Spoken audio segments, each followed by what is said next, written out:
Hi, everyone. Thanks for tuning into another edition of Dear God, a Path to Universal Meditation as taught by Rebbe Nachman of Breslov. As many of you know, Rebbe Nachman was a master teacher of meditation, and not just, the meditation that you find yourself out in outer space, the real meditation that kind of, really grounds a person and brings them closer to his creator, which is Hashem. And it helps them to feel connected and at one, and really to just usher in that tranquility that he was so famous for doing. And today we're up to chapter 2, and it's entitled The Stone. A king once told his son to take a huge stone up to the first floor of the palace.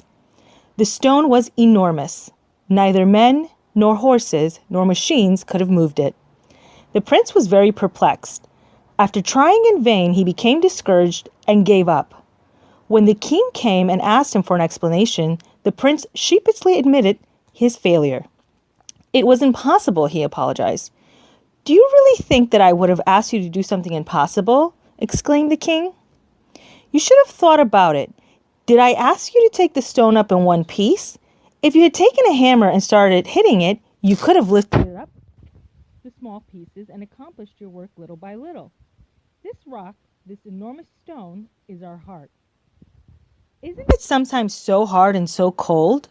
Our king has asked us to elevate it. We tried. The task seemed beyond our forces. How could we soften such a hard rock?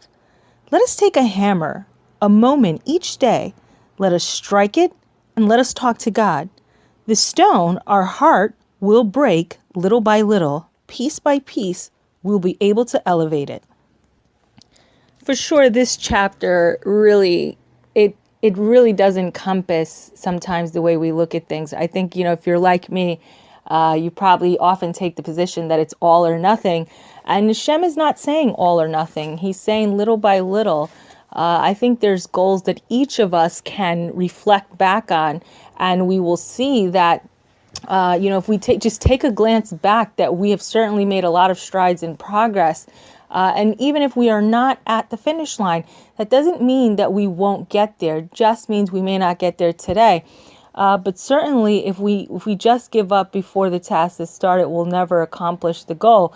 And I'm sure that once you set out to achieve a goal, especially one of coming closer to God, that for sure He in turn will also help you to accomplish and finish that goal. And it is as it's stated.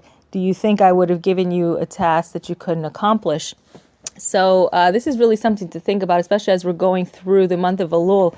This certainly is a great chapter that helps us to kind of get ready for that whole process of the introspection and reflection. And with Hashem's help, we will be successful. So that's it for today. And hopefully we'll all be together again soon. B'ezrat Hashem.